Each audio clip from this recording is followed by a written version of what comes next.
Could I remind legal representatives that conversation can be distracting to the witness and therefore perhaps should be avoided?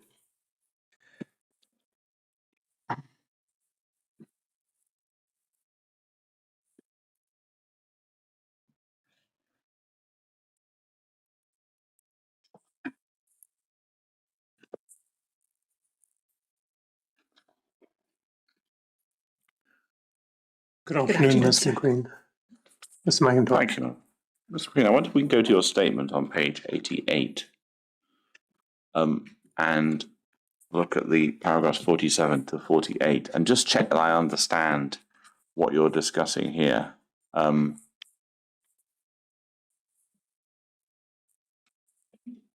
Is this CRIP system an internal Scottish Government data system or presentation system?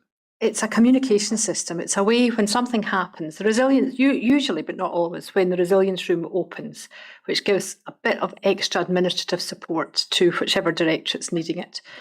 And the Director General at that time, who was Paul Gray, found it very helpful as a means to communicate. So just as you saw, or you asked me to look at the letter coming out about the pigeons and the ventilation, then the resilience room might have been opened, and that commonly recognised information picture is essentially just a way of managing the amount of information, because you might have 15 reports every day from boards.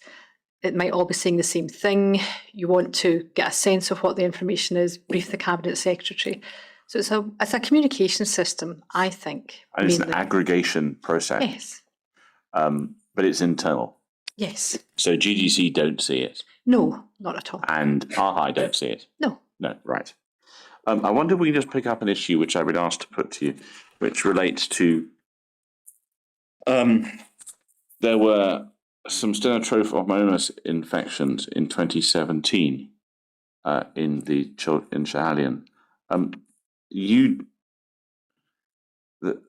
Were you aware of these infections in late 2017 as something that had been reported to RHI and escalated to your unit? So if GG&C had reported it to HPS, as it would have been at that time, and it had been amber or red, they would have reported it to us. But possibly, I'm not remembering exactly, but I think the steno infections weren't all reported right away, but I can't remember. The reason I mention it is because there's an SBAR, well, actually an email, but it takes the form of an SBAR, from Dr. Mathers on the 1st of March 2019 on this topic. And it's in Bundle 4, Document 36, page 151. And so this is then raised with the medical director. That's not the other bundle. I think this is Bundle 4, Edinburgh. Bundle 4. 151. Yes. And I wondered in 2019 if you had awareness of the board looking retrospectively at 2017 stenotrophomonas cases. I think it was certainly something that Drs. Ingsters and Peters had talked about in terms of, so they would certainly have been raising it in terms of having cases that haven't been properly looked at. So I couldn't say. I do apologise, Mr. I just wondered if you'd been brought to your attention by the board. If it had been brought to our attention, I think it would have been through RHI and then to the policy unit. What I want to do is think about the events prior to escalation.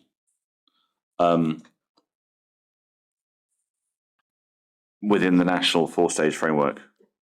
But before we do that, there's a document that appeared attached to your statement when we received it, which is Bundle 52, Volume 1, Document 38, page 733. And when you see it, you might recognize it. I don't know whether you've seen it before. So 52, volume 1, document 38, page 733.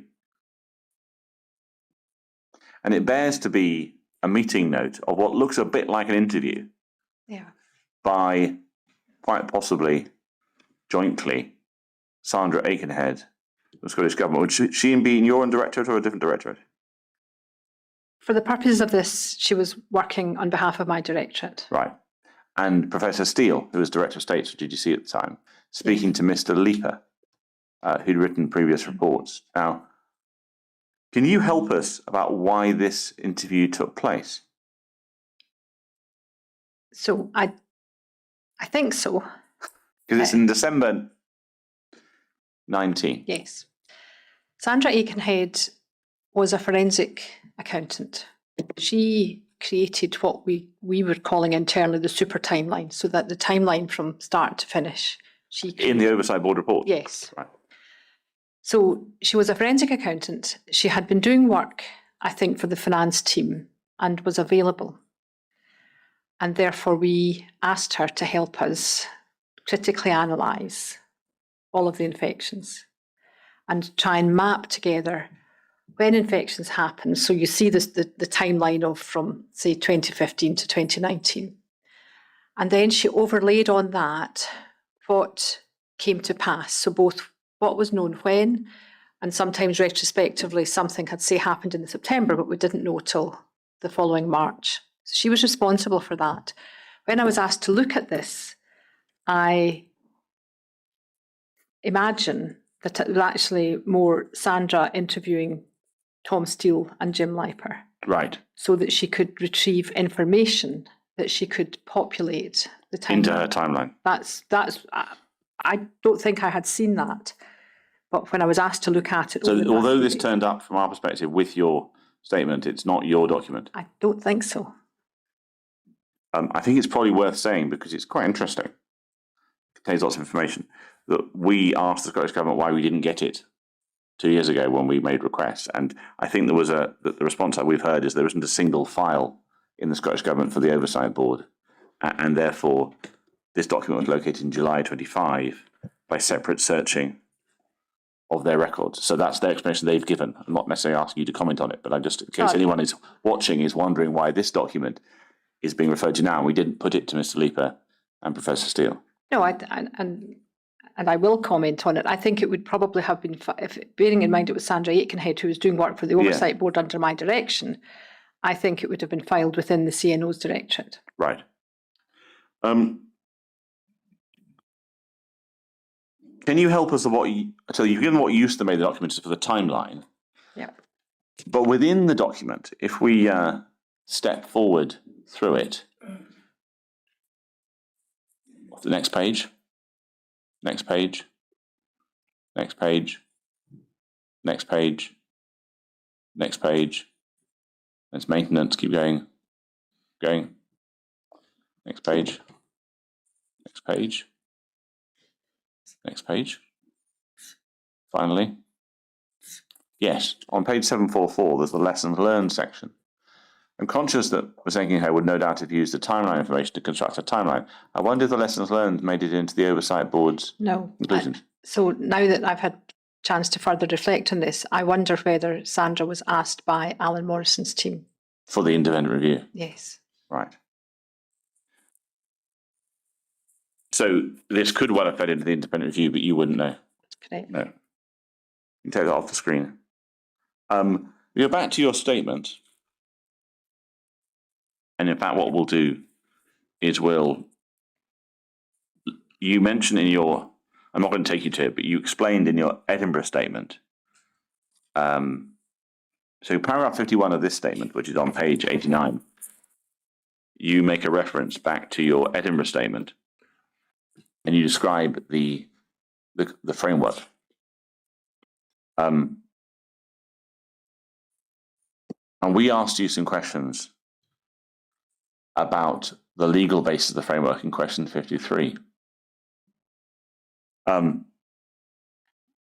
what I wanted to understand, because you ultimately became the chair of the Oversight Board in a stage 4 process, as far as you understand it, to what extent does escalation to stage 3 or 4 supplant the authority of the local board or its executive board members, such as the chief executive? It doesn't. Does it put the Scottish Government in charge of delivering health in the health board area? No. Does it put the Scottish Government in charge of fixing whatever problem is the reason for escalation? No, that stays part of the accountability of the board. And if we see in a terms of reference of an oversight board, it's limited to a certain thing, that is the limit of your authority. Yes, unless the oversight board decided they needed to look farther, in which case they could rearrange terms of reference by agreement with if it was stage 3 or 4, it would be with the Director General's agreement, but the Cabinet Secretary would also be involved. So if you meet an issue where you think I need to get into that, you can widen it. It wouldn't have stopped me, yes. Right.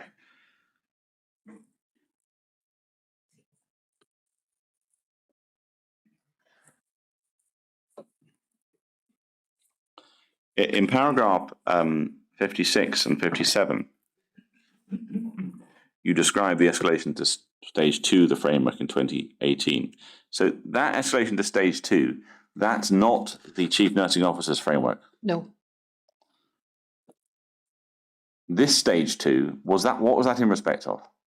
So this stage 2, it's my understanding, was for performance and finance. It was not to do with infection prevention control. So in fact, it's a little bit of a red herring from our point of view. Yes. But paragraph 57, Mr. Wright escalates just to level 4. Now, were you involved in proposing, or one of the people who proposed going to level 4 of the framework? It was me. It was you. Yes. It was your idea, right? Okay. It's 22nd November. I'm assuming this idea doesn't occur to you as you walk into the office that morning. So what's the sort of lead time to get from having the idea to convincing Mr. Wright and actually making it happen?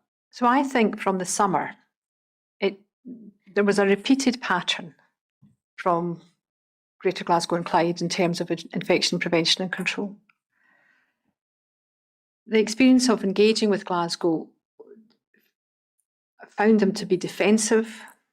The tone was sometimes dismissive of saying, doctors, Peters and Engsters are concerned. Then at times the tone was dismissive. And there seemed to be a desire to protect the organisation. And when I discussed that with the chair and chief executive, the reason they want to do that is, and Jane was very, very loyal to all of her staff. She said, we have employed over 4,000 staff. They do an amazing job. We provide services for over 1 million people. They need to have a confidence. So although I'm saying they were protective of the organisation, I'm confident it came from a place of wanting to do the right thing for their staff and wanting to do the right thing for the population to keep them having public confidence. Is there anything wrong with that? No. But when I'm talking about them protecting the organisation rather than being open and transparent, right? Then is there something wrong with that?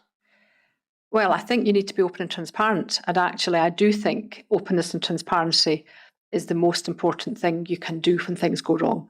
And be honest with staff, be honest with the public, because otherwise it creates a culture of suspicion. And I think that's what I was walking into in the late summer, early autumn of that year. So by the time, pre-22nd of November, there had been the variation across the years of reporting, not reporting. There was tension within the incident management teams. And at one stage, I asked 2 of my members of staff to go because it wasn't clear to me what was happening. I knew that HPS had started. Again, Ms. McQueen, I do apologise, my lord. I mean, this strikes me as quite an important part of your evidence. So the Health Protection Scotland team had started to double up, going to IMTs. And this was in the day before COVID. So most meetings were usually in person for something like this. We'd been advised about the conflict that was happening in IMTs, and therefore I asked 2 of my team to go and observe. And they came back and reported to me that it was less than satisfactory. And roughly when would they have been going to do that? I think they went in October. Right. So this is the IMTs that, in a sense, might fall between the initial view of Professor Leonard and Professor Jones that it's safe to reopen, but before that conclusion is reached, when the other SBARs are flying around and Ms. Rankin and her colleagues are asking questions. Yes. Right. Yes. So it was less than satisfactory. So that gave me confidence that actually this was an important issue that needed to be resolved. There was the meeting in September that I had with HFS, GG&C and ourselves. This is 25th September. Yes. Yeah. When we had been presented with data from GG&C about infections, and they had lumped them together or grouped them together rather than having gram-positive and gram-negative separately. And therefore, there was an impression that actually the number of infections, when averaged out, seemed reasonable. But not when you stripped out the gram-positive and gram-negative. The gram-negatives looked very starkly high. And when I asked them about root cause analysis of infections that they had, I was advised that that did happen. Now, when I followed up for looking for data to support that, that didn't exist. So I was uneasy about the overall grasp of what was happening within GG&C. Then we had Christine and Teresa, who were clearly distressed in terms of meetings with them. And although I didn't meet with them that frequently, my infection prevention control nurse specialist advisor was in close contact with them, and she would then keep me informed about what was happening. And then the meetings with the families that the Cabinet Secretary had. And those are in September, October? Late September, early October. So put all of that together, and I knew something had to happen. I just wasn't sure what. Just before we move on, you seem to be mentioning a number of different things. Yes.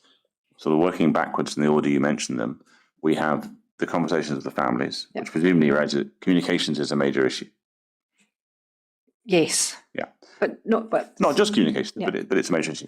We then have a series of IPC issues related to what you're being told by the board itself, what your staff are seeing at IMTs, and what you're being told by whistleblowers. Yes. And all these together are informing your views. Yes. Does the existence or otherwise of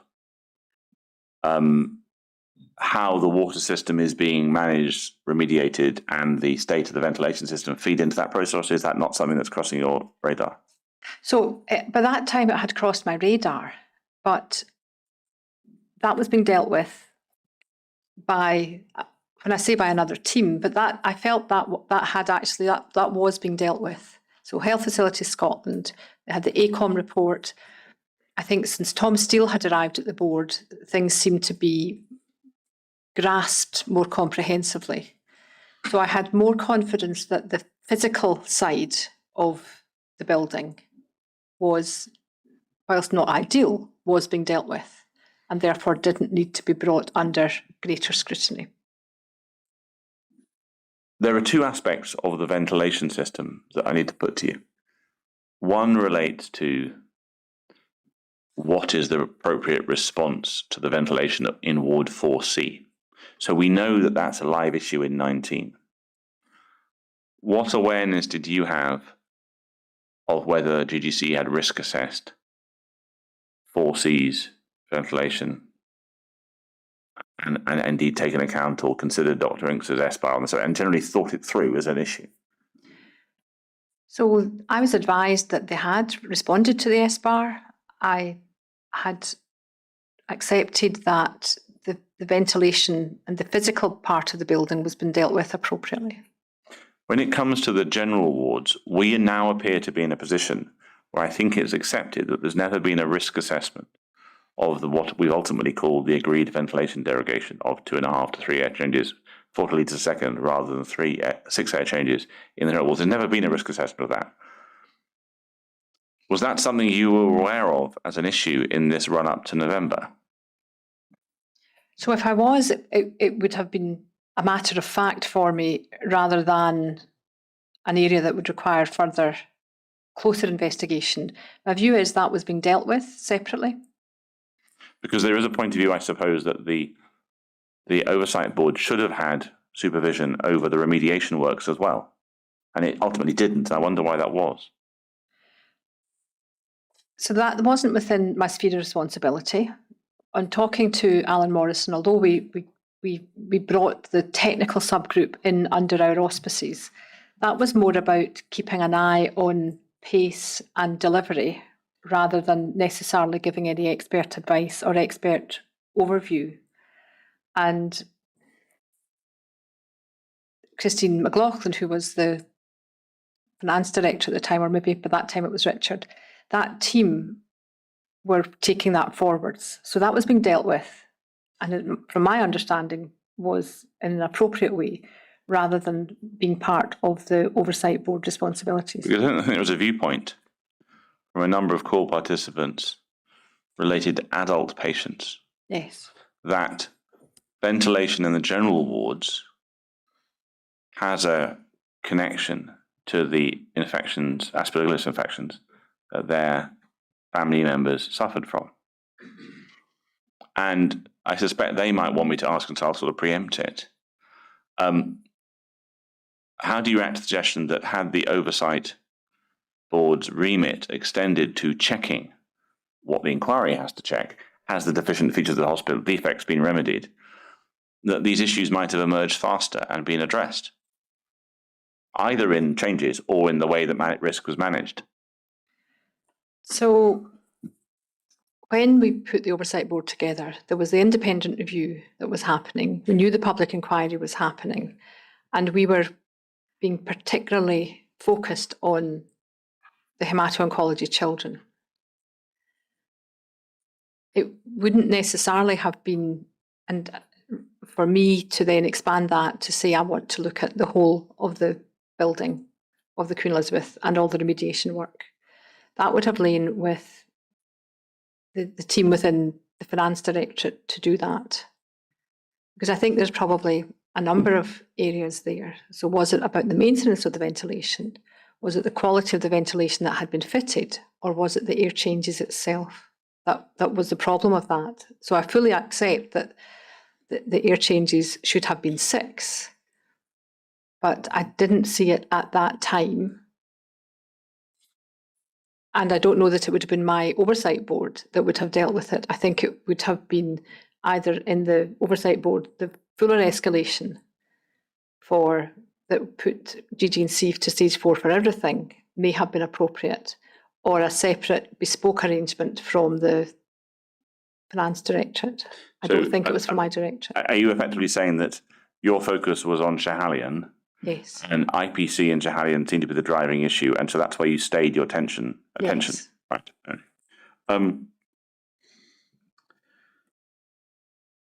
Now, I think we don't often see background papers for these sort of decisions. So since one's in a bundle, I should ask you why it is like it is. This is Bundle 52, Volume 1, Document 6, page 34. So this appears to be is this the background paper that would have been produced before the escalation? Yes, this was gone to the Health and Social Care Management Board. Clearly, before taking it there, I would have talked to the DG, the Cabinet Secretary, my colleagues around the table, so that they understood my rationale for escalation. Understand that. I just want to make sure I understand what it is and what it does, what it isn't. So it starts on page 34 with a background action requires, and that's a sort of introductory page and a half. Yes. Yeah, and then we go on to page 36, which is a more narrative description of background. Now, what I wondered was,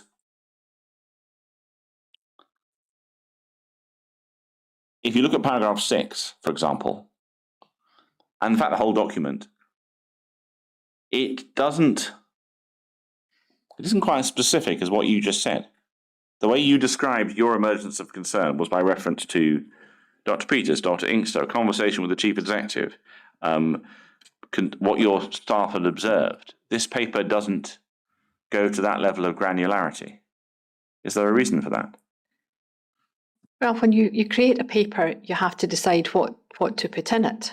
And there's an element of, I believed what was in the paper had a sufficiency of understanding and rationale. And I suspect I probably gave some verbal feedback that enhanced that. If we go back to your statement, page 92, you discuss from paragraph 62 your appointment to the Oversight Board. And you quote the recommendation from that paper we just looked at.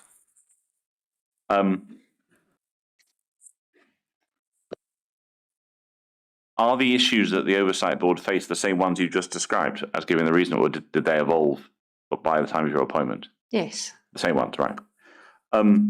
If we look at your term of reference, which is also bundle 52, volume 1, it's now page 25, document 4.1.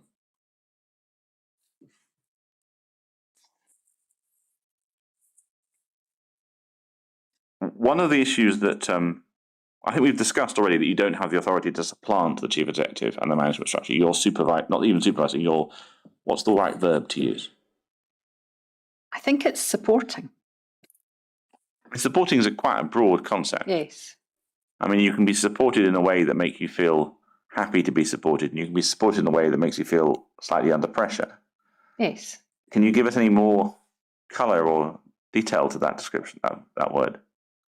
So I saw my role as chairing the Oversight Board to be able to assess what the current issues were in an objective way, supported around the Oversight Board by other people with experience.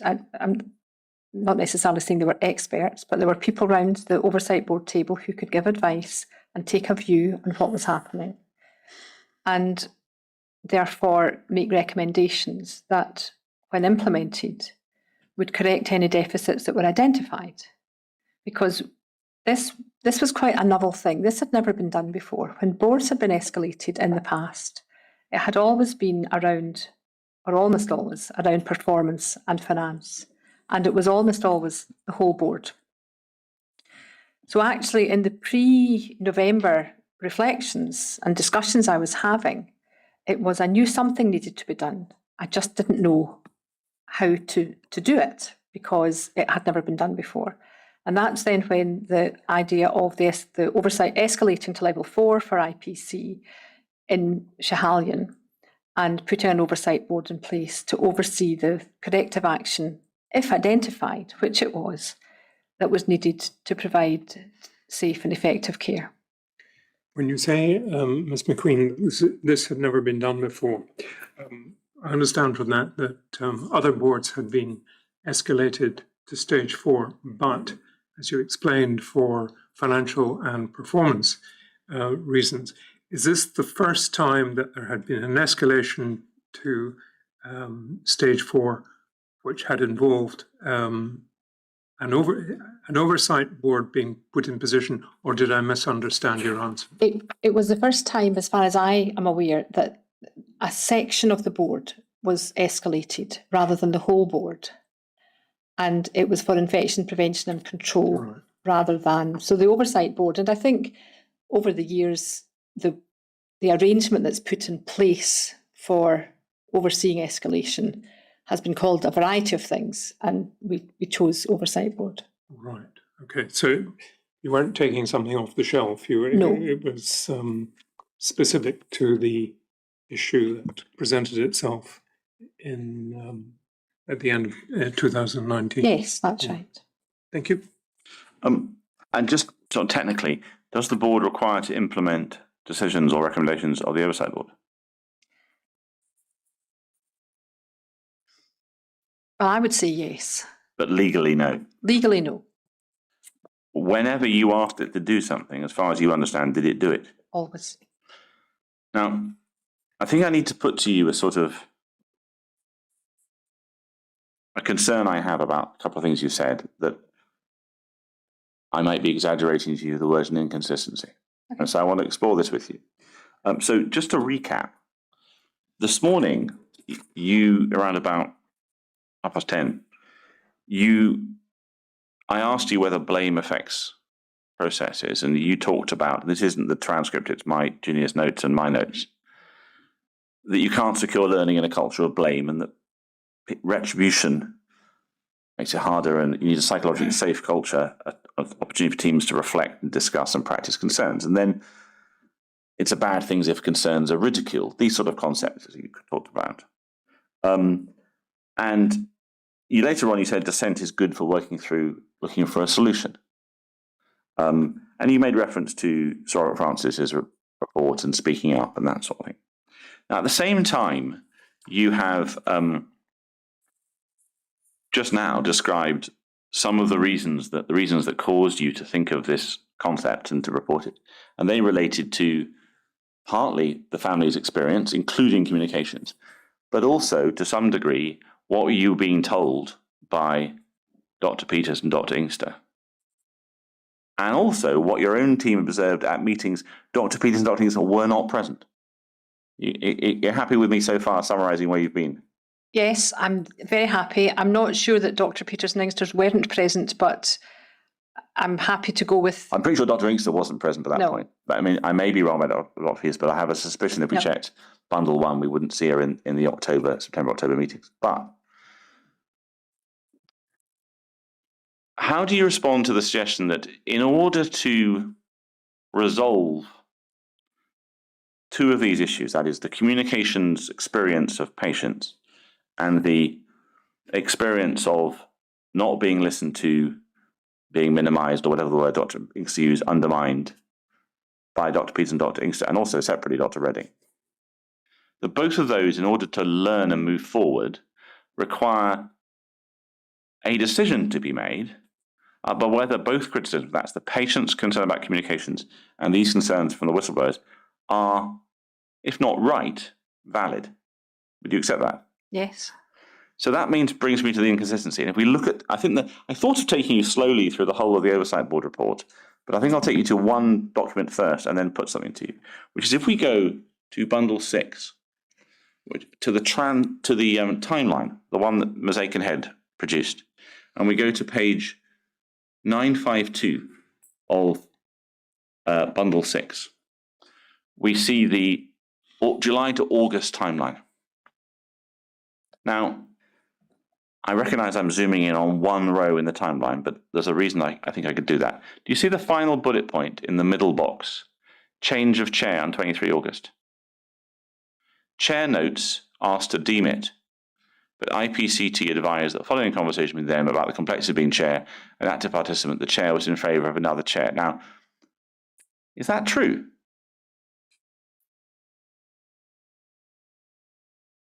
Is that the chair's views about what happened?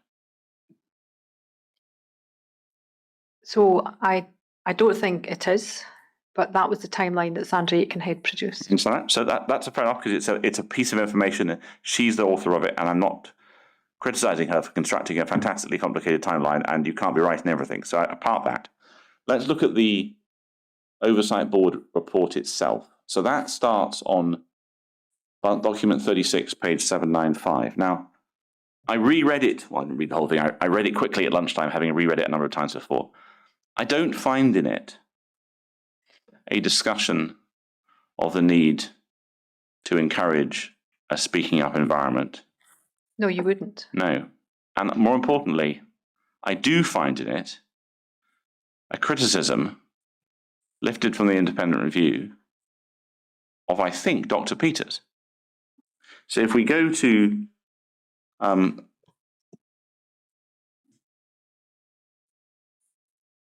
page 831, I must get the right place. 830, sorry. And there's a quote in the middle of paragraphs, at the end of paragraph 75. Do you see 4 lines from the end of the paragraph? Because a number of clinicians and microbiologists raised whistleblowing issues with the health board. Also, as already noted, there were notable tensions between staff. The independent reviewers commented more extensively.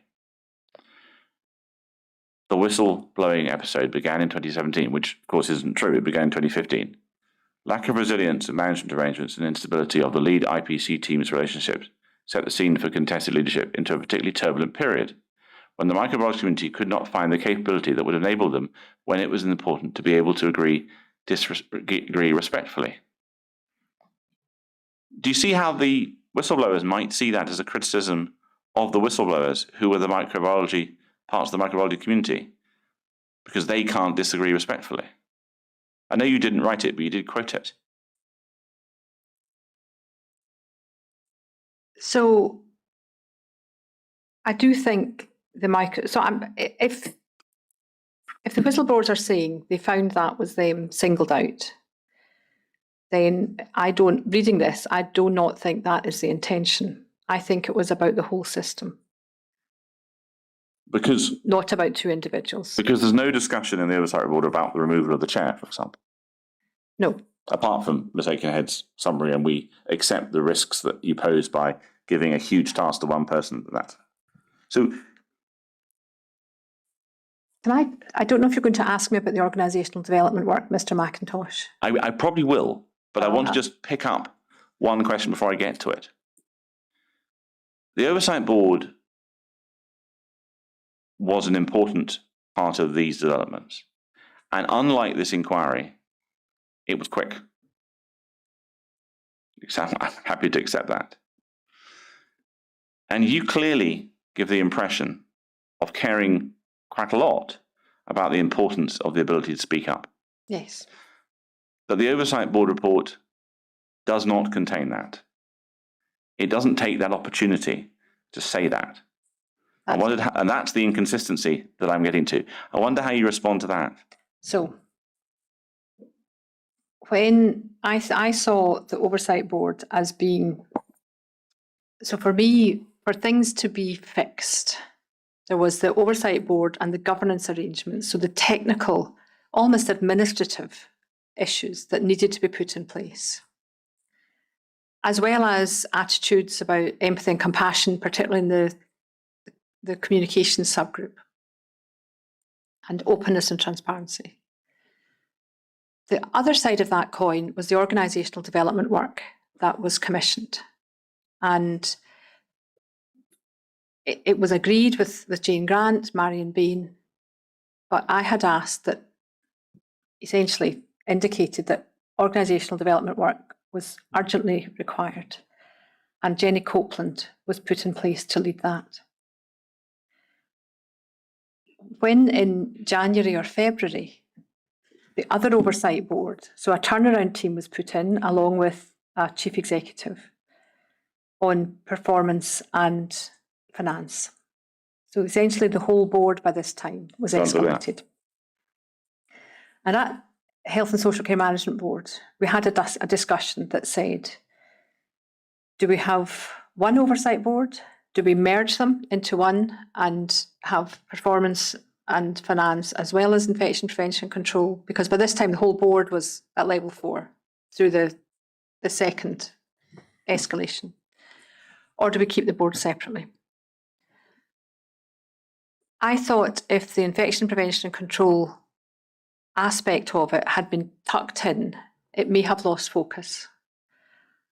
But I would have been content to do either, depending on what the management board thought was the best thing to do, or the Director General. But culture was something that was appearing and featuring in the other Oversight Board.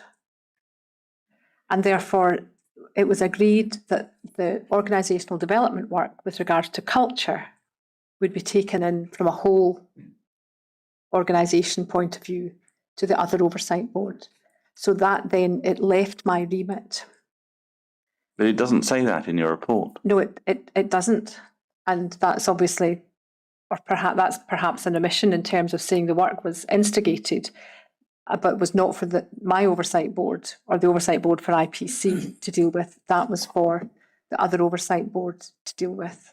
Because one of the things one notices about these developments in the Health Board is that just as the whistleblowers and Dr. Inkster, who of course wasn't a whistleblower in that technical sense, speak about a long series of events over many years and how they feel about raising all these issues and not having them listened to, those who they perceive as those who are not acting, who are putting them under detriment, when they speak about it, they also perceive it as a long-running experience. And so when we see Miss Grant's letter to the chair of the CNR or the Stage 2 whistleblower report of Dr. DeKay, they mention perceived failings largely of Dr. Peters, but they make perceived failings of the whistleblowers. And so it's clear that both of these positions are not entrenched, might be the right word. They are long held. And therefore, I'm wondering why it is, how it is, however diligent Ms. Copeland was, how work in private with the whistleblowers and Dr. Inkster could be expected to break through that entrenchment and find a resolution. So had the OD work stayed within the oversight board I chaired, then I would have expected that to have been written into the recommendations. So the oversight, so it was confidential, and the work was not just with Teresa and Christine, it was with the whole infection prevention control team and facilities and estates. A report was submitted to Mrs. Grant, and I would have expected that to have been responded to with active work on taking it forwards and reported to the other oversight board. Because I have questions which I'm not going to put to you because they're quite technical, but if you look at the IPC management framework document generated in 19, it has details about who can attend IMTs and who should be involved in the hot debriefs and all these things. And when you look at those questions, they never say, oh, and talk to the microbiologist. And that's the criticism that I'm asked to put to you. But actually it occurs to me this. If you don't resolve the entrenched issue, will it not simply continue? And as long, and even if the people involved leave the organization, as some of them have, it'll still be there and people will know about it. And the next whistleblower will think, I think I'll keep quiet. I don't want to be like that. So I think the systemic behaviours that generates is a real challenge in terms of changing culture.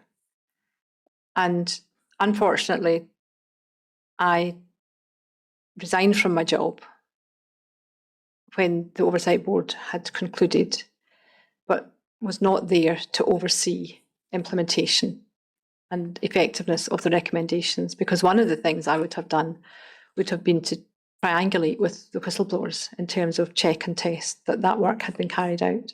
I suppose part of it at that point we're well into COVID, and yes, there was that as well.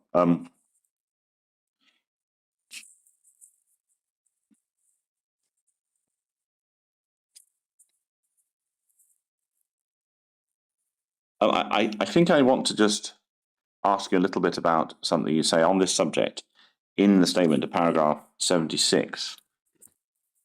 So that is at the bottom of page 96. We asked you about a meeting of the first meeting of the Oversight Board, and so we'll look at the minutes. Bundle 49, document 2, page 8.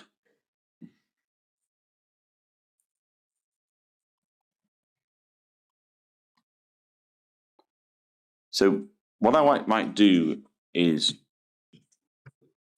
just make sure that I'm looking at the right page, because this jump forward the pages I think is quite annoying. So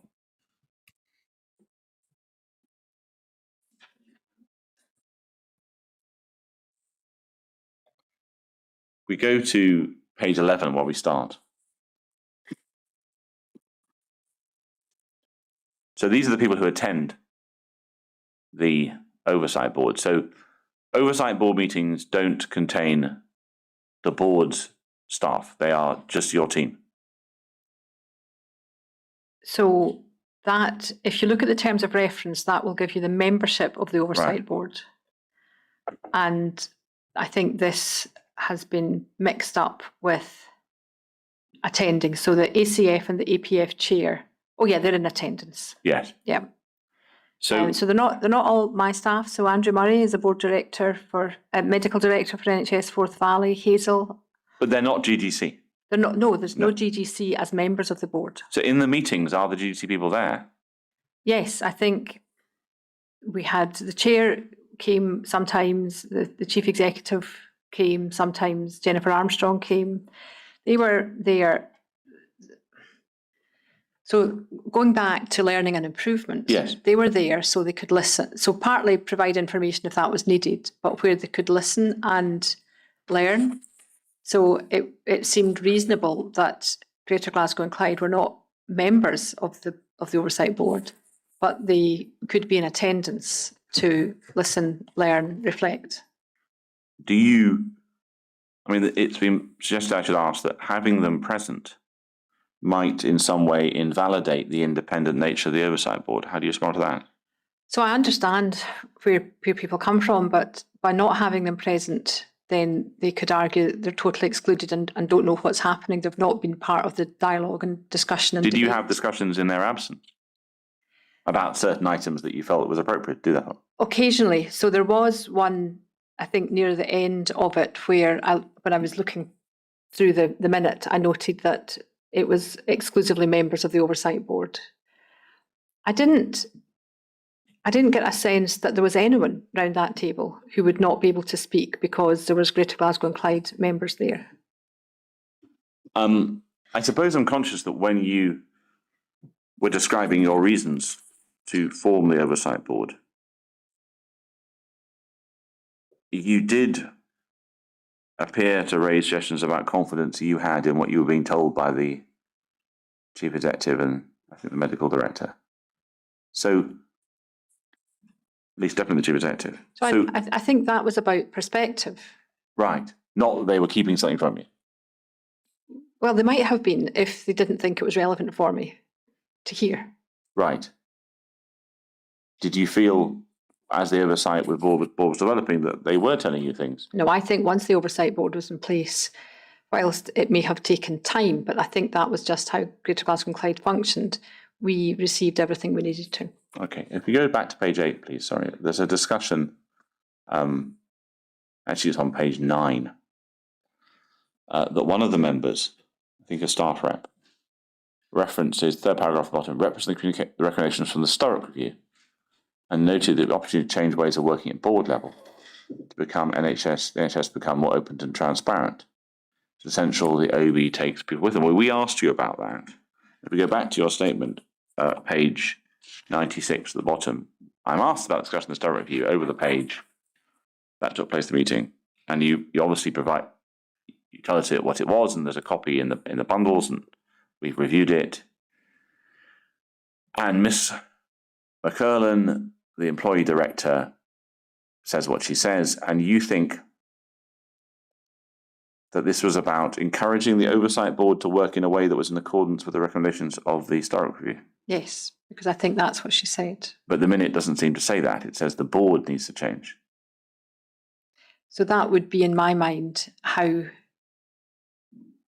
we worked with the board. Because one way of reading that minute, and I appreciate you at the meeting and I wasn't, is that it might be being said that the GGC board should change the way it works to enable it to become more open and transparent. And if that was what was said, then is it not slightly striking that that isn't a heading, a topic in the Oversight Board report at the end? So I don't think it. So let me run back. So that was said at the meeting in terms of the Sturrock Review, and I took that as how we were, because it was within the context of how we were going to work as an oversight board, and I took that as an indicator that Dorothy was hoping that we would be around the table, be open and transparent, and therefore model the behaviour.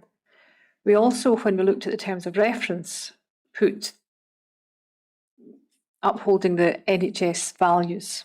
So it was to be a value-driven approach that we were taking. So that was the approach we had taken. On reflection, when I've worked in boards So I had experience when NHS 24 had problems with their IT system. The Cabinet Secretary, they weren't escalated. It kind of predated that, sent me in to oversee essentially the integration of the new IT system. And the employee director there was very vocal about what needed to be done and what didn't need to be done.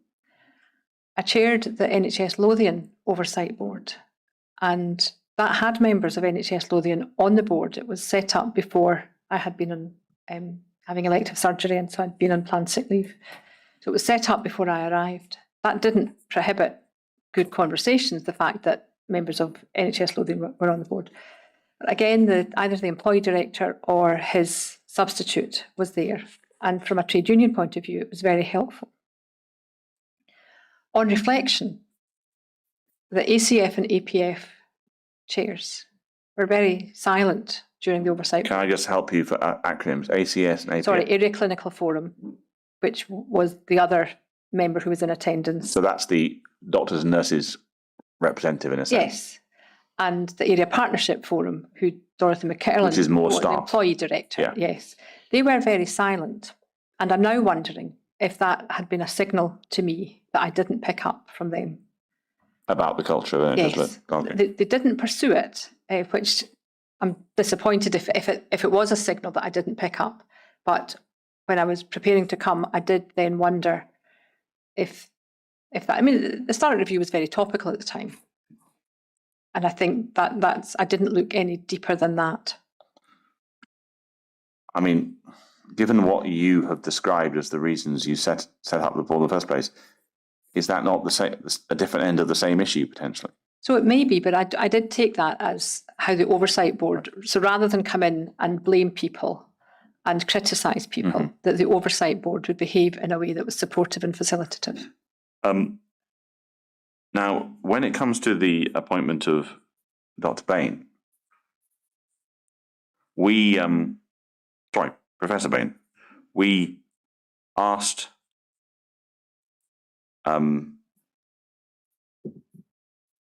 Mr. Wright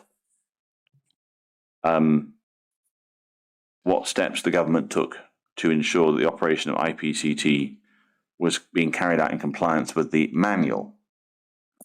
And he felt unable to assist and deferred to you. And am I right in thinking from what you've said that exercise is sort of inherent to what you were trying to do within the oversight board, is trying to make sure they follow the manual and they stick to the manual? Yes, but I think it wasn't as stark then as it was after the peer review, when it was obvious that Greater Glasgow and Clyde had translated the manual into Greater Glasgow and Clyde standard operating procedures rather than just going straightforwardly for the manual to use. So again, we know with hindsight, but I'm not sure at when Marion was appointed that we necessarily, it was much wider than the manual. So one of the issues that's now live is a standard operating procedure, a framework document, which I think I will put up on the screen. It's not in the document list. Allow me a moment just to make sure I've got it.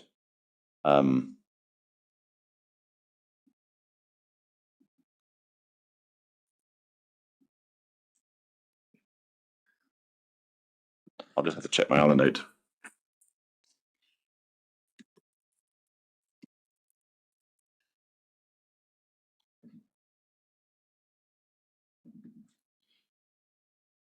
Just take my notes from Miss Imrie on which I have these written down.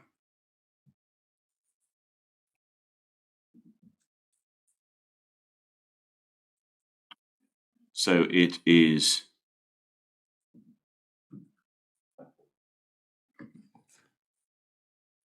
a bundle 27, volume 17, document 28.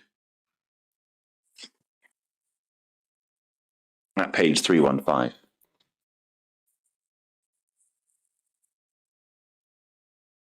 This might take a moment to load up. So this is version 2 of the Infection Prevention Control Team Incident Management Process Framework. One can see in the top right-hand corner that it's effective from December 23, which is long after the Oversight Board's in place.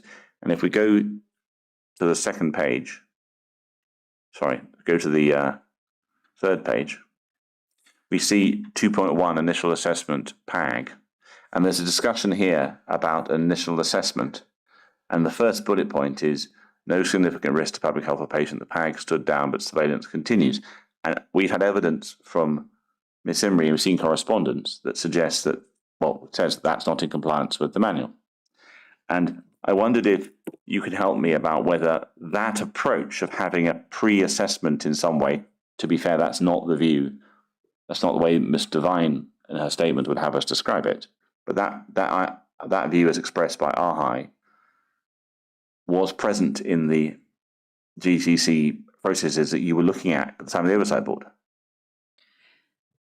So the Infection Prevention and Control subgroup Yes. would be looking at processes, and the peer review that was carried out over the summer of 2020 would have looked in a more detailed way about processes.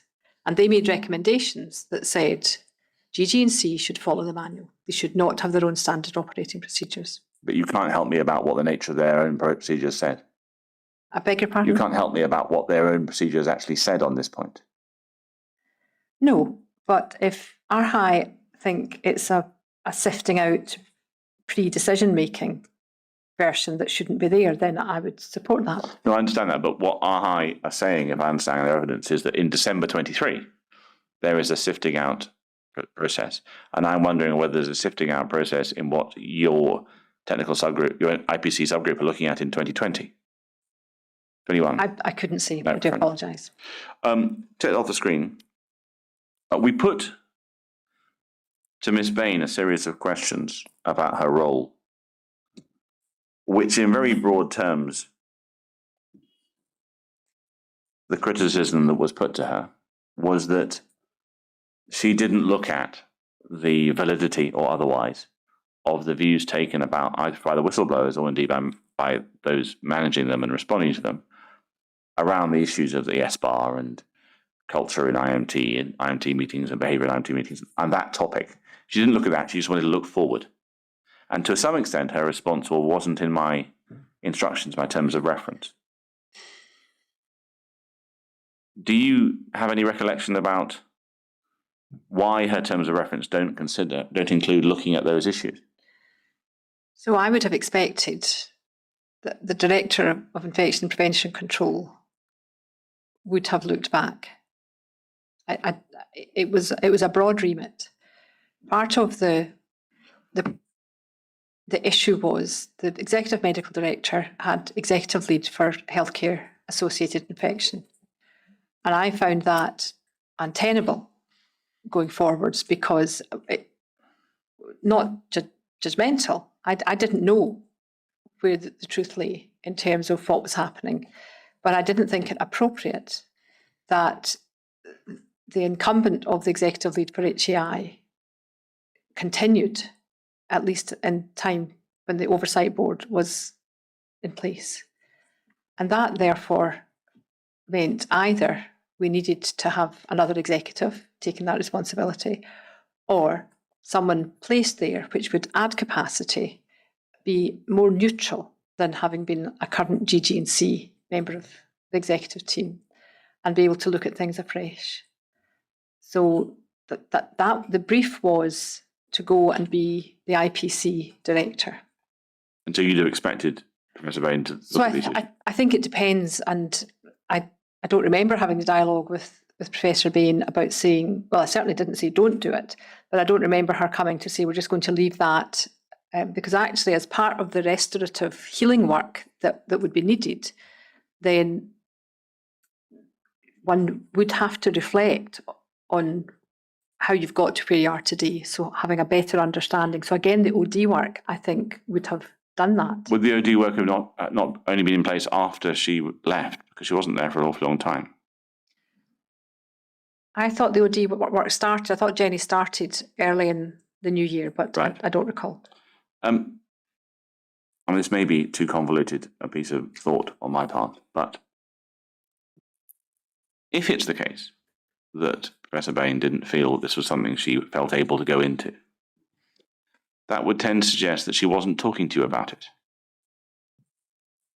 And the way you've described not only your interest in it, it's part of the reason the Oversight Board was set up, and how you, the evidence you gave about the transfer to the other Oversight Board and the need to have the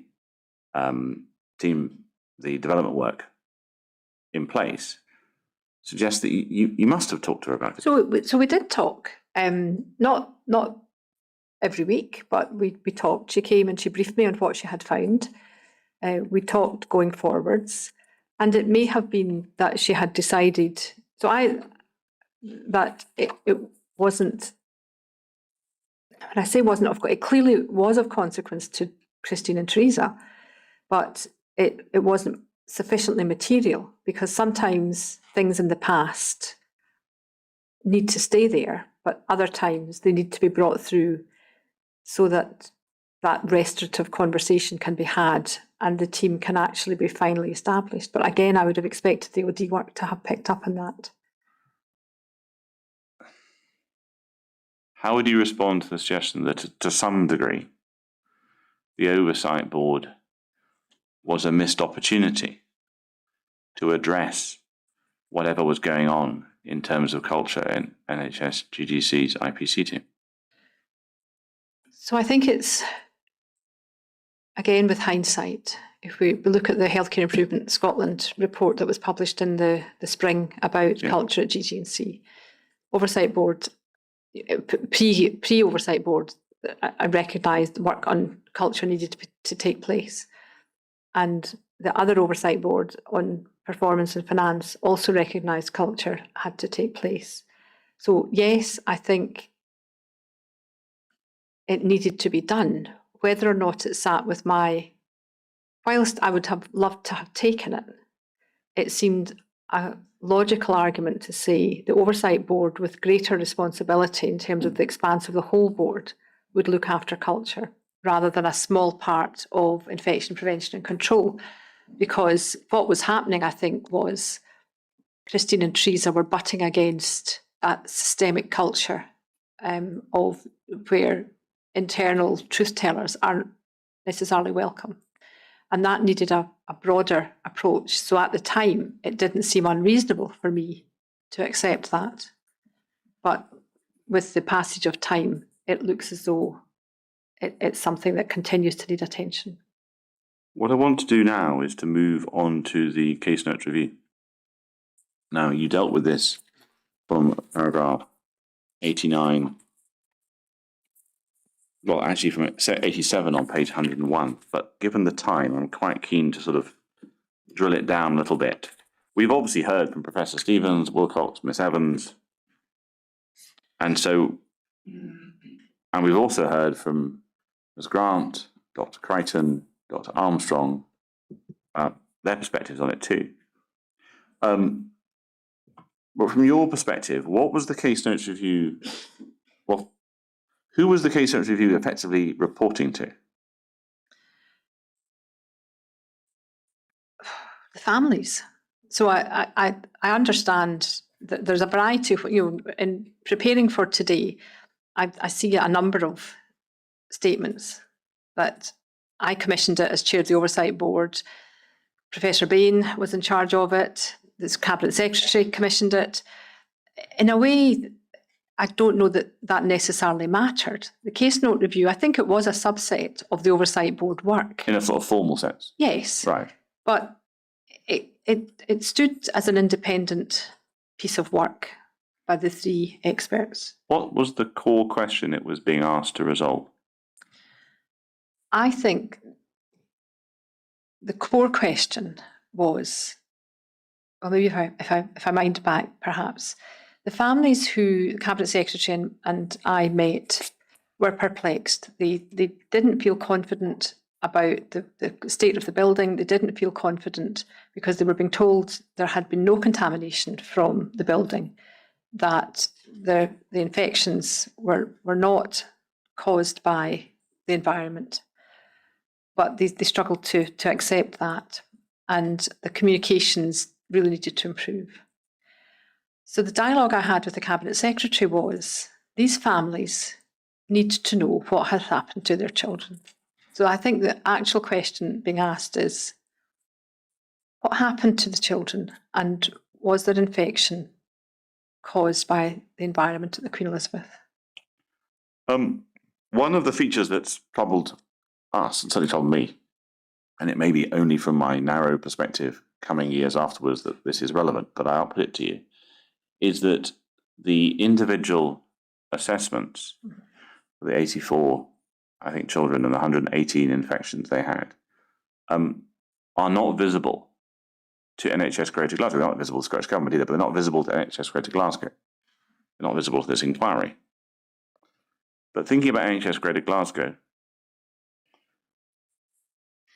was there any discussion about, that you are aware of, and maybe I need to ask Ms Freeman ultimately, any discussion about why that came about and what the reasons for it are?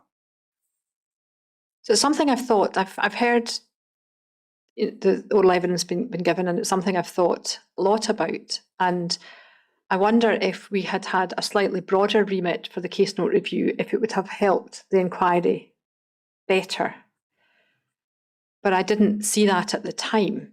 For me, the case note review was almost a compact between the Cabinet Secretary and these individual families, so that we were appointing experts in their field who would come, review the cases and make a decision on balance about whether or not the infection was contracted from the building.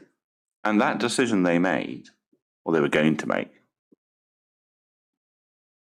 who were you expecting to follow it, to act as if it's true? So I would expect Greater Glasgow and Clyde to act as though it's true.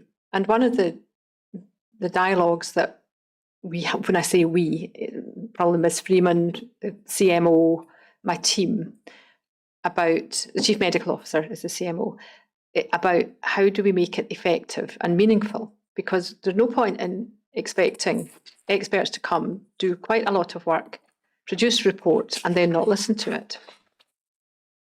And the families, I took advice from my Chief Medical Officer colleague who had overseen a case note review in a neonatal unit in Scotland. And her advice was make sure that individual families have, or are offered, not everyone took it, although there were individual cases summarised, not every family wanted to see it, but it was there if they did.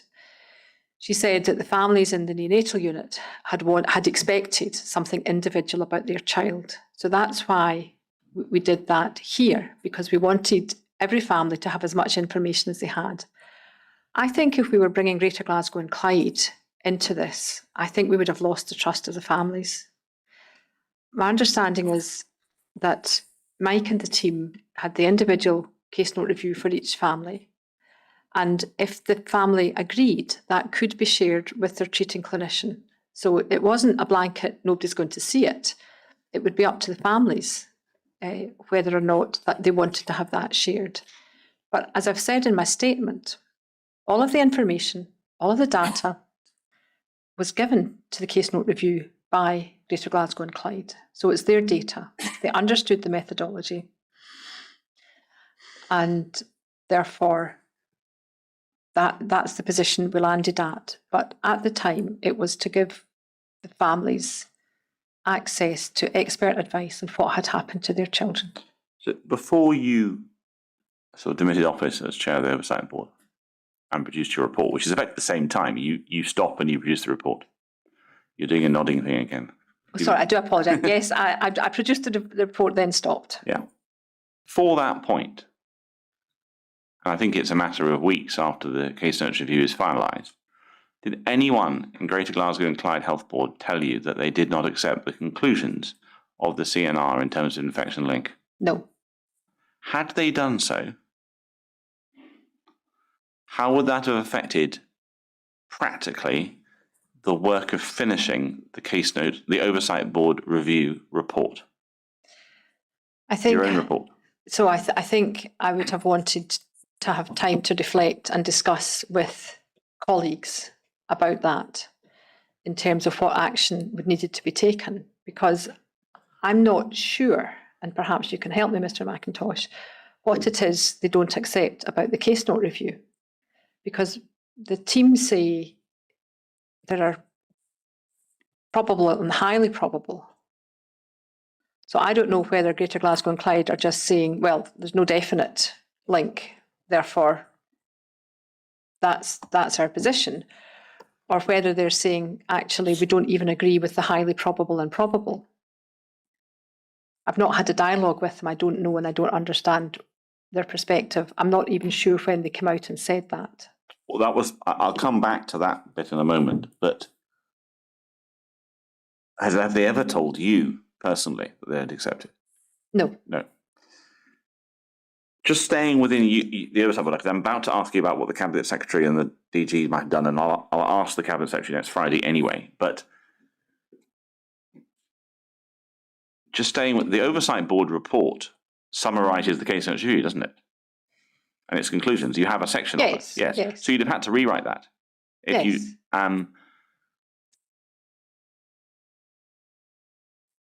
were you aware of the large document sent by GGC to Professor Stevenson and his colleagues a few days before publication in response to the draft report, setting out a large number of concerns that they had about the work of the review, one of which was, we haven't seen the final results for each child. Were you aware of that at the time? So when you produce a report, it's normal that you send for accuracy to interested parties.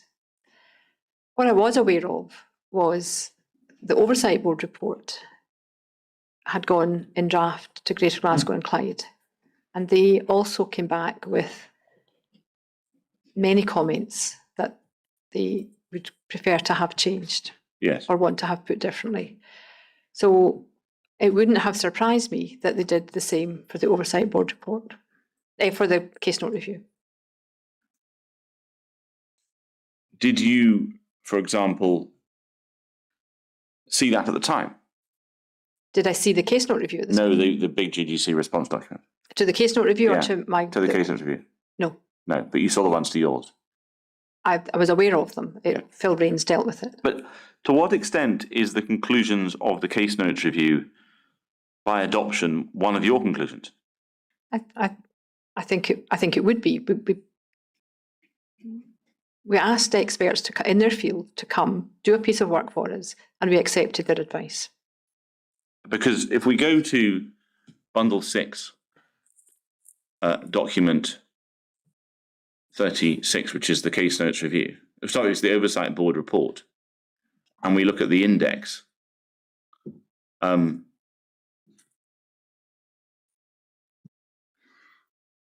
Will we find, we go to page 795. Will we find the conclusions of the case notes review of 30% probable?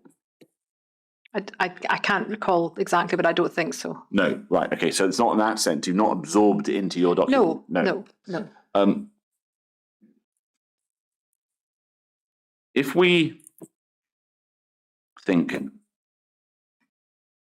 administratively, obviously the political question of what should happen is a matter for Ms. Freeman, and I will ask her.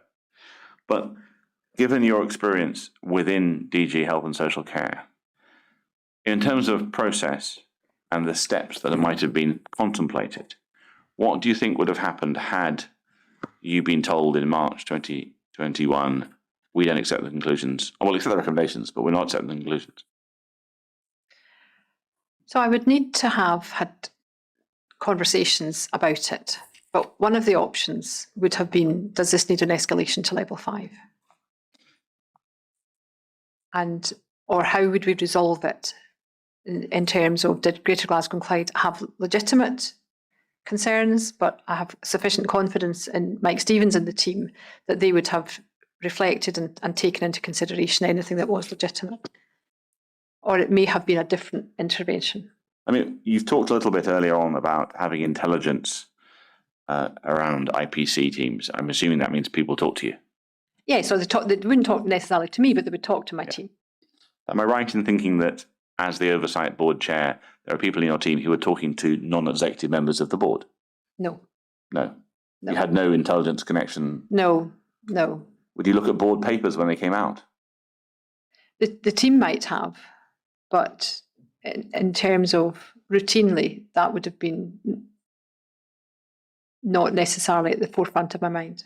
Because if it's the case that the board report about the oversight board and the case notes review doesn't say we reject the conclusions of the case notes review, wouldn't going to stage 5 be a little unfair on all the non-executive members of the board? Yes, and I think that's why I'm saying I would need to have dialogue and conversation with people about where the position was. So probably it would start off with, I was saying that level 5 would have been an option. I would have started off speaking to the chair, and well, the DG might have been starting off speaking to the chair with my support to check and test what the rationale was and what approach had been taken.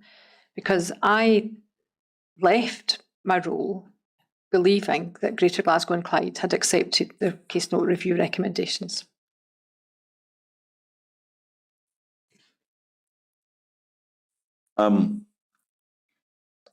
Now,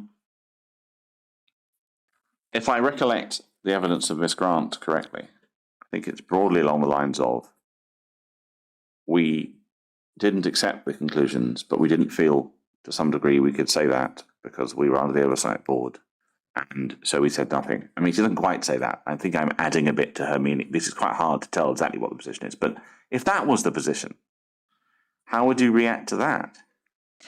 Well, the conversation we had at the first oversight board meeting of Sturrock and doing things in an open and honest and transparent way, we set the terms of reference in the context of the NHS values. I have never been in Jane Grant's presence and she's not told me exactly what she thought. So I would be very surprised if, because clearly she didn't, because at no time did either the chair or the chief executive contact me to say, Fiona, we're not happy with this. The evidence that she then gave was that she felt there'd been development since then in the field of whole genome sequencing and other work that she described as moving at a pace. Now, I'm not going to ask you to comment on those. We've heard evidence about them. We can comment on them. But one of the things that she explained to us that there'd been a briefing at which Professor Leonard came and presented to some of the executive team. And maybe the chair was there, but you were there about whole genome sequencing. Do you remember this? I have an inkling about it, yes. Would this have been before the case notes review was finalised? Yes. Yeah.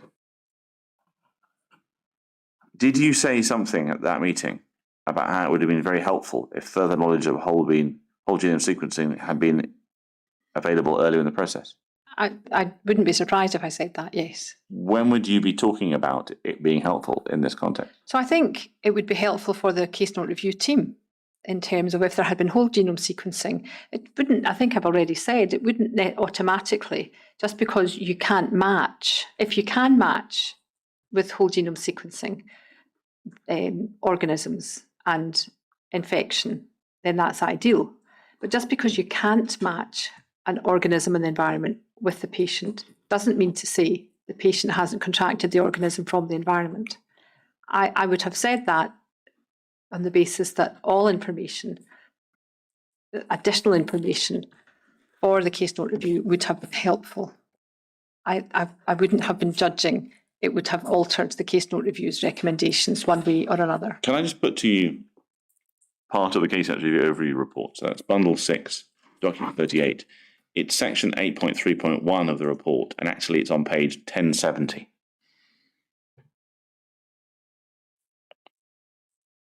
Third paragraph.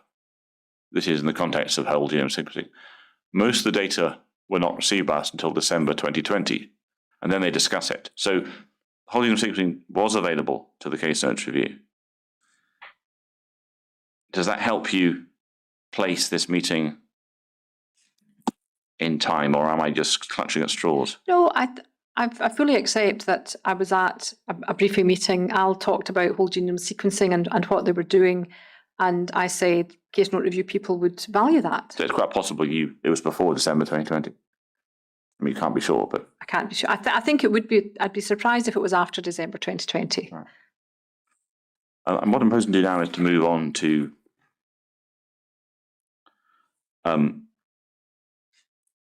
later parts of your statement. Now, you've asked you a lot of questions from page 105 about your engagement with Dr. Inkster, Dr. Peters, and Dr. Redding, and a lot of it we've covered already. And of course, we can read it, and we will read it. But if we go to paragraph 113, which is on page 110,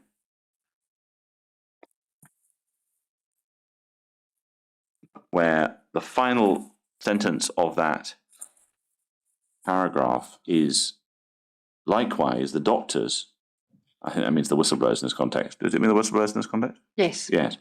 It helped inform the work of the Case Notes Review by meeting with Professor Stevens, whose work fed into the work of the Oversight Board. Now, are you aware that Dr. Peters and Dr. Inkster had a single brief meeting with the CLRX at Powell when their work was nearing completion? So my understanding is, so I don't think there would have been heavy involvement, but I think it would have been inappropriate. Nobody had from Glasgow or government even had heavy involvement. This was an independent case note review. Right. My understanding is, and it must be through some of the bundles that you've sent me, that, because I've read it quite recently, that Dr. Peters joined an early meeting influencing the case note review, where she joined by teleconference and she made a number of helpful comments. So I knew that had happened. So you're not seeing this as a big involvement? No. No. And in fact, we had evidence of Professor Stevens meeting Professor Leonard and others in the hospital and largely discussing data with them at the very beginning of the work of the case review before lockdown. We go to paragraph 115. This, I think, returns to the topic of the work done by Ms. Copeland.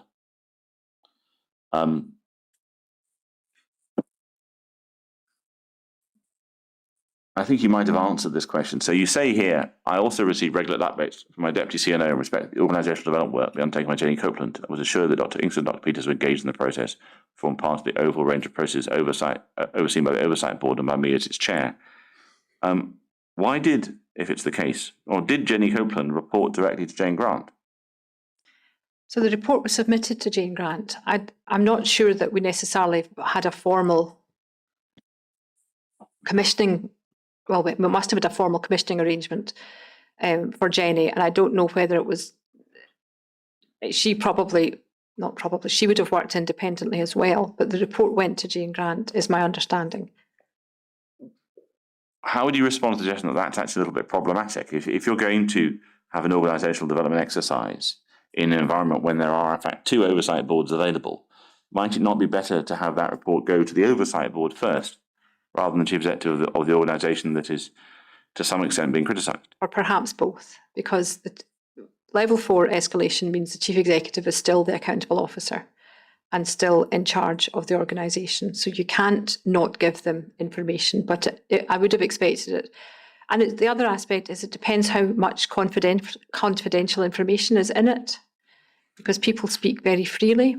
It depends whether there was person identifiable information, whether or not it would have been appropriate to go to the other oversight board.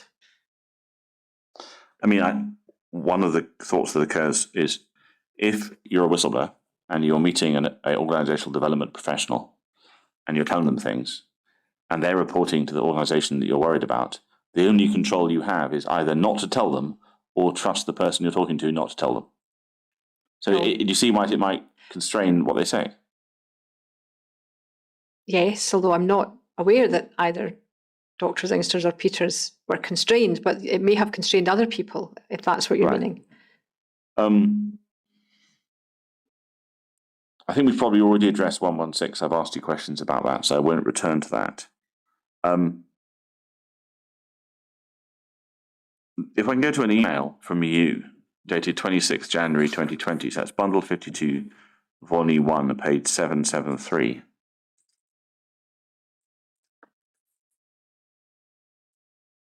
So it's actually, let's go to the bottom of 772 to get the thread. I think I get the impression what's happening here is someone's pasted a lot of emails into a document. Have you seen this before? Yes. And if we go on to page 771, we eventually get the start of this document, which is an email to the Cabinet Secretary from you, 26th of January 2020. And you're sending a lot of information in this. Let's go to the bottom of 772. It says Thursday.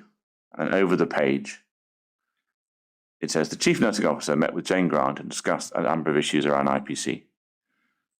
A particular discussion took place around the fact there was now a significant split among the clinicians, with the Royal College of Nursing and BMA advising a number of members of the microbiology team and the IPC team around the behaviour of Dr. Inkster and Dr. Peters. Now, I think the point by Dr. Peters is made that this wasn't raised with her at this point, and the only point feedback that we provided to her was by Dr. Inkster in 2018. But the reason I'm being asked to ask it is, what information was provided to you about concerns about the behaviour of Dr. Inkster? And this is in 2020. I think understanding the trauma that people experience when they're regularly raising issues about safety within healthcare is well understood. And that then means that their response sometimes isn't as collegiate as would be. So it may be that Dr. Inkster or Dr. Peters' behaviour wasn't what one would have expected, but that's set in the context of the difficulties and the perpetual raising of things that they felt weren't being listened to. So when Jane told me that there had been, the Royal College of Nursing, the BMA, talking about the team and team behaviours, I didn't know of anything other than that had been raised. So you weren't provided with any specification? Oh, no. And who was the highly skilled mediator that was going to be appointed? Is that Jenny, maybe? When was this, in 2020? So Yes, we go back to 771, we'll get the date for you. It's the 22nd of January 2020. And back to 773. Might the highly skilled mediator and OD practitioners actually be Miss Copeland eventually? So the OD practitioner was certainly Miss Copeland. Do you remember there being a highly skilled mediator ever engaged? I appreciate this is 6 weeks before lockdown. So I think what I was saying there is mediator and OD practitioners were needed as a matter of urgency. So I would have expected these roles to be put in place. And I know that another colleague supported Jenny to do that, and it would have been taken as a whole package. So if there's any outcome from this, it is going to be Miss Copeland? Yes. Right. We take that off the screen. I'm going to ask you a few questions about your sort of conclusions. But before I do that, you raised this idea that, and I think you make it as a general point, that someone who's raising patient safety issues finds it very traumatic, and they may behave in ways that are informed by that trauma. One of the features that we've noticed is a desire by NHS GDC to refer to that behaviour in a number of occasions. So they do it there. It's in the letter to Mr. Professor Stevens. It's in the Stage 2 whistleblower report by Dr. Decatur. What view do you have about the impact of such a approach? So I think it would compound the harm that has been experienced by Dr. Inkster and Dr. Peters in terms of, again, if you look at Sir Robert Francis's work about the impact on speaking out, it talks about how often when people do speak out and there's an investigation, in a way it's almost turned on that person that's spoken out and becomes they become the problem rather than the truth teller who needs to be welcomed. So I would be looking at it in that light in terms of, has the organisation truly understood what has been happening with regards to whistleblowing within the organisation? Because whistleblowing is a protective policy for the organisation. It keeps you safe. if you listen to it. I've been asked to ask this question. We've had a lot of evidence from senior managers within GGC who have no or very limited clinical background or experience, and it doesn't. And often the career path is to be recruited around low levels in a management role and step up through that, often within the same health board, maybe going to another one once or twice. Do you have any views, having been chief nursing officer, actually, about whether that model of NHS managers who have no clinical background, to some extent dominating the management space within health organisations, is a problem? Because I mean, other jurisdictions effectively require clinicians to spend portions of their time doing management as part of their job planning, and it's considered to be a different approach. So just because you're a clinician doesn't mean to say you're a good general manager. And just because you're a general manager doesn't mean to say you understand clinical services. So I think what is important is, and I heard Malcolm talk about it, is the clinically led, managerially enabled. So I think if you have a dominant general management culture, that then sometimes can screen out the clinical voices. And that can be problematic. So I think the culture has to be important. The organisation, in my mind, has to be clinically led, but that doesn't necessarily mean you also need good general management skills to run a big organisation. So it's not mutually exclusive, but I think there is a risk of having a heavily dominated general management culture within the organisation. I'm going to ask a question that may expose a stereotype on my part, but I think it's an interesting question. I've been worrying about it, so I'm interested in your thoughts. A general manager succeeds by managing whatever they're doing well, Yes. within budget, achieving the outcomes, and then is promoted. Yeah. Most of the clinicians retain a practice. Maybe it's not a huge number of sessions when they're in a management role, but they often appear to retain sessions in their original specialism.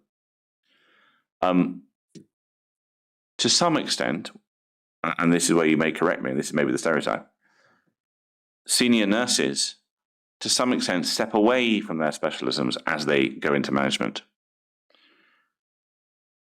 To what extent, firstly, have I got anything roughly wrong there? No, I think that's accurate. To what extent is it relevant that this, if I'm a doctor, is in a management role and they're not enjoying it for whatever reason, they can go back to being a clinician, and in a sense it's a safe space, they're used to it. So they often do, and therefore it ends up being an organisation run by managers and senior nurses who, to some extent, the managers never had a clinical practice, but the nurses have rather burnt their bridges, they can't go back. Is that something that you've got any thoughts on? I think there's a number of factors. If you talk about the other aspect is we have allied health professions, healthcare scientists, so there are more clinicians than doctors and nurses, but let's stick with the doctors and nurses. If the nursing workforce is significantly larger than the medical workforce, so a lot of operational management is about managing the workforce, and that is difficult to do on a part-time basis. So I think what's required between operational management of, say, nurses compared to the healthcare system is different. And a clinical director, if they're a doctor, could do that in 2 or 3 sessions a week because they have a rigid job plan and they can do that. So I think increasingly there are different roles. So there are consultant nurses, you see them in HPS, who are very expert, very specialist, but to actually provide operational management requires, I think, a wider scope that I think would be tricky on a sessional basis for nurses. And to some degree, the reality is you're stuck with the people who have the time to put into it are the general managers and the senior nurses. Well, I think... Even if you, without being quite as judgmental as I was in that sentence, the reality is that it's hard for a doctor to put in huge amounts of hours to manage. A doctor could come out of clinical practice and go into general management. Nothing would stop them if they had the skills. And good performance management is incredibly important. And you talked about a general manager managing, I think you did, budgets and managing the service. I think one of the very important things that we're needing to see more of is, just as you have a balance sheet with pounds, shillings and pence, or you have numbers of patients that are seen, so activity numbers, I think data and metrics on psychological safety of an organisation needs to be given equal merit with other aspects of management. And that then would mean you're measuring the culture and the psychological safety of an organisation. And whoever has the skills and competence to do that would be held accountable for it, whether they're a doctor, a nurse, or a general manager. Thank you. I've got two further questions. Do you have a view on the status of hospital technical memorandum? Now, you're not a technician, but one of the issues that we've got to deal with is, should SHTMs remain guidance, or should they become rather more regulations? Do you have a view on that? So I would like to see them having a firmer status than guidance. But if used in the right way, there's nothing wrong with them being guidance, because I think they should be followed and I think they should be put in place, because that's the best possible evidence that's available at the time. And evidence and research in building and in healthcare is progressing, but it's not the finished article.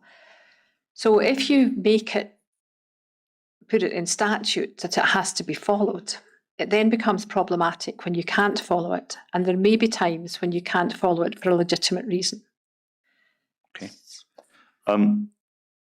Ms. Imrie used this word, and so I feel able to put it to you. Knowing what you know now, do you think NHS Greater Glasgow can be trusted to report HAIs in compliance with Chapter 3 of the National Intervention Prevention Control Manual? So had you asked me that in April 2021, just before I left, I would have said, yes, I'm expecting to see that followed through the Oversight Board recommendations and following that through.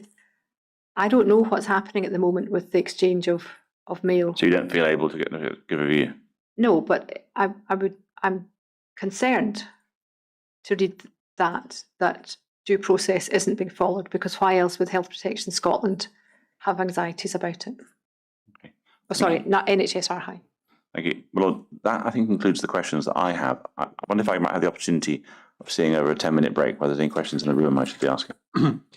As you might recall, Ms. McQueen, Council wants just to check if there's some unasked questions in the room. So as he says, this should take about 10 minutes. So can I invite you to retire to the witness room?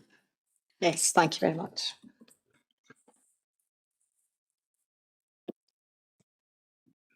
Please stand.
Lord, I have 8 questions.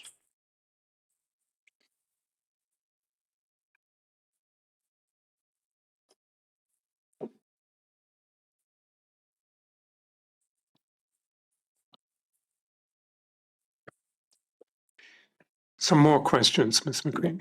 So the first one isn't Mr. so much. McIntosh. Thank you, Will. The first one isn't so much a question, but a correction. I asked you why it was that the December 2018 HPS report by Annette Rankin didn't discuss the discovery of the DMA Canyon reports. And I have the answer already. It's in paragraph 21 of her statement. She didn't know. Okay. To what extent is the escalation of NHS-GGC to level 4 in 2019 and the establishment of an oversight board evidence of governance failure in respect of IPC and communications? So inasmuch as the Oversight Board came up with recommendations and improvements, one might argue that there has been failures in governance within GG&C. Because those things weren't already done, effectively. Correct. Right. Thinking about the DMA Canyon reports, when you learned in autumn 2018 there had been 2 DMA Canyon L8 risk assessments and these had not been acted upon or been reported upwards within the system, what did you have any concerns, and what, if so, what were they? So I was perplexed at such important pieces of work had not been progressed within the organisation. And my concerns were around safety and what was happening if things hadn't been actioned. Doesn't necessarily mean things were unsafe, but my concern was safety of staff, safety of patients, if there were outstanding actions needed to be taken. What actions did you take in respect of these reports when you found out about them? So I asked what was happening and was told it was being dealt with through Health Facilities Scotland and GG&C. So I was assured that my colleagues in the Finance Directorate would be overseeing that action. So that's HFS? Yes. And that would involve them working with Professor Steele and, Yes. and GGC?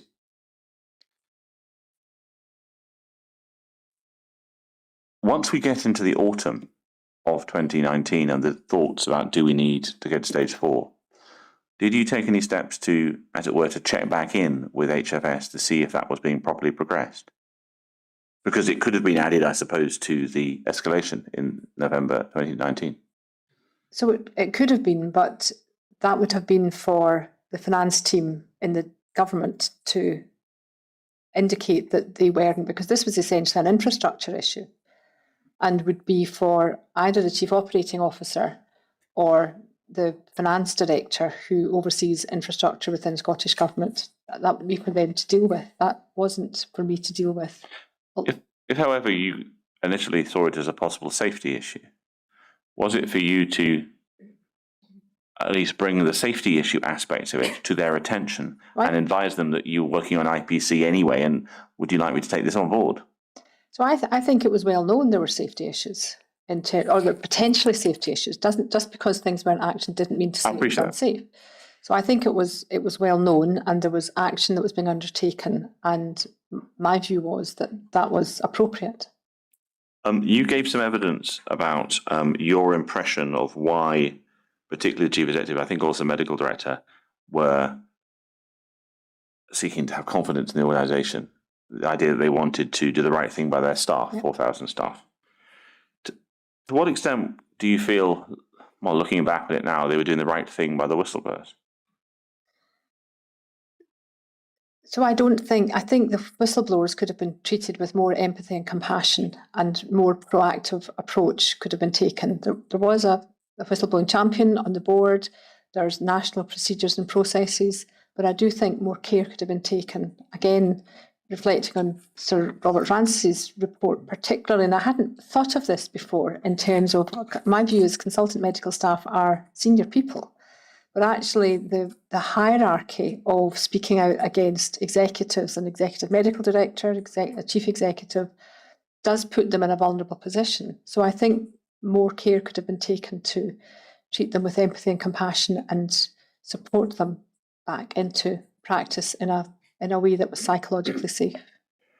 I think you were describing I hope we've got this right, that, well, just before escalation stage 4, am I right in thinking that the perception of GGC was they had incidents under control? Yes. Does the escalation to stage 4 entitle one to feel that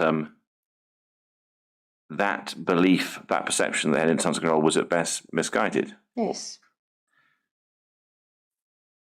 Is that attempt to persuade you that they had everything under control any extent to cover up? I don't think they were covering up. I think they genuinely believed that to be the truth.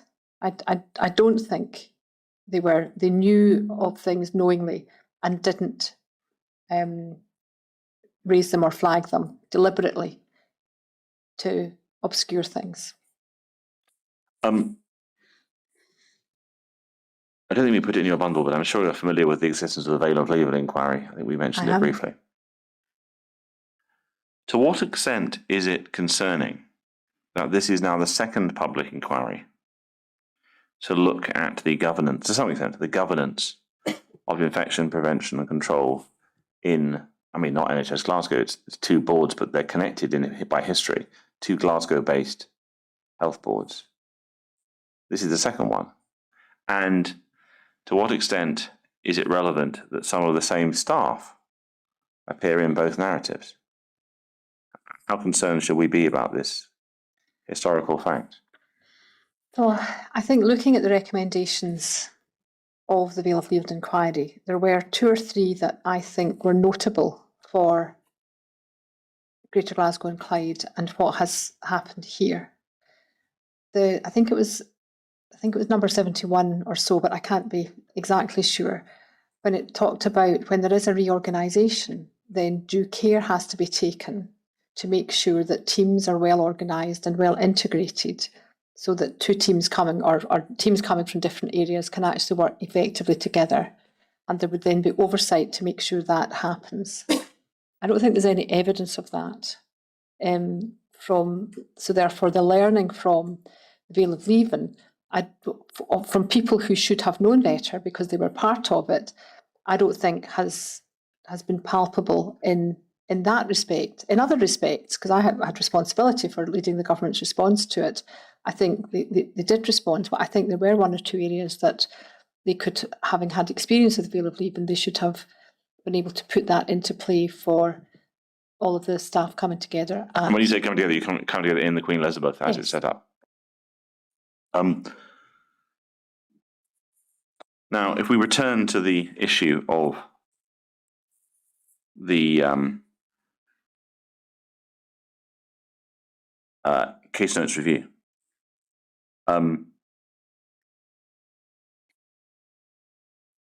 do you think that the lack of acceptance of the case notes review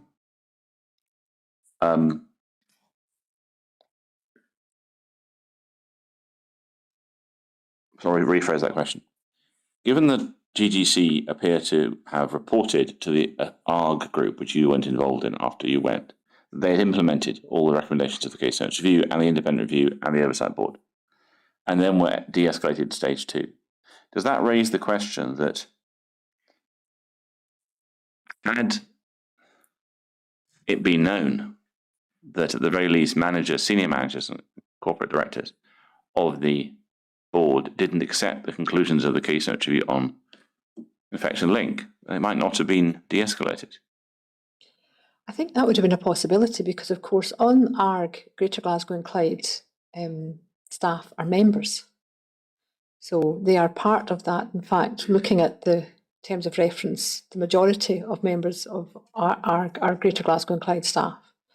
So they're part of it. And I do think not implementing all of the recommendations, or at least most of the recommendations, without a good reason, if I had been in post, I'm not sure that I would have recommended de-escalation. You think the point of position is that they did implement the recommendations, they just didn't accept the conclusions? Yes, and I would have had to, again, I would need to go back to have more dialogue with them or with colleagues about what in particular it was. But I do think they would have been at risk of not being de-escalated had that been. Sorry, again, you allowed your voice just to drop down at the end. Could I ask you to repeat the last two sentences? So I do think they would have been at risk of not being de-escalated had they indicated that they weren't accepting the findings, albeit they were implementing the recommendations and actions. If it's the case that that either the corporate management team or the chief executive or the whole board of NHS GDC didn't accept the case notes review conclusions on infection link and didn't tell anyone, to what extent does that amount to misleading the oversight board and potentially the government in that process of going through stage 4? I think it wouldn't have been open and transparent for them not to say that. And therefore, I would be curious as to at what point in time did they come to that view? Was that right from the start? I think perhaps you said, Mr. McIntosh, it was. Or was that more recently when just after they were de-escalated? I don't know. And is it a board view or is it the executive view?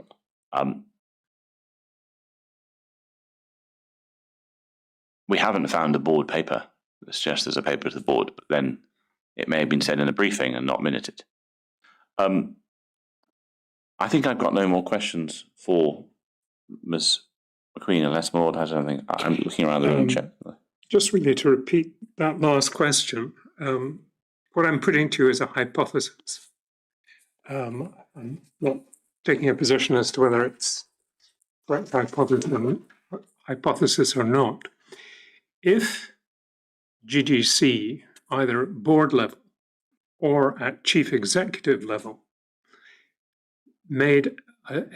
took a deliberate decision in the face of the CNR report to make the board's position on whether or not it accepted the conclusions ambivalent, in other words, deliberately decided just to leave this,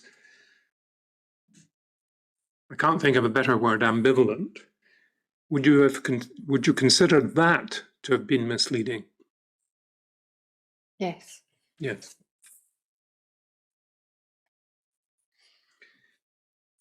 Thank Take you. it, nothing arises. Nothing arises. Ms. McQueen, your evidence has now concluded and you're free to go. But before you do go, can I thank you for your attendance today and indeed your previous attendance to give evidence in the inquiry and the evident, careful work that has gone in preparing that evidence. But you're free to go. Thank you very much. Thank you very much, my lord. Thank you, Mr. McIntosh.